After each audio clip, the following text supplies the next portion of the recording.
Hi hello welcome to sports updates. చీలమండ గాయంతో బాధపడుతున్న team India star batsmen Suryakumar Yadav ప్రస్తుతం వాకింగ్ స్టిక్ సహాయంతో నడుస్తున్నాడు. కాలిపై ఎలాంటి ఒత్తిడి పడకుండా ఈ మేరకు జాగ్రత్తలు తీసుకుంటున్నాడు. గాయమైన ఎడమకాలి చీలిమండపై ఒత్తిడిని తగ్గించడానికి ఎడమ చేత్తో వాకింగ్ స్టిక్ పట్టుకొని నడుస్తున్నట్లు వీడియోలో కనిపించింది.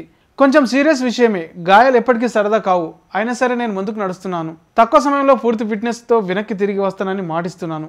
అప్పటి వరకు మీరంతా హాలిడేస్ని ఎంజాయ్ చేస్తారని, ప్రతిరోజు చిన్న చిన్న ఆనందాలను ఆస్వాదిస్తారని ఆశిస్తున్నాను అనే క్యాప్షన్ ఇచ్చిన సూర్య వీడియోను షేర్ చేశాడు.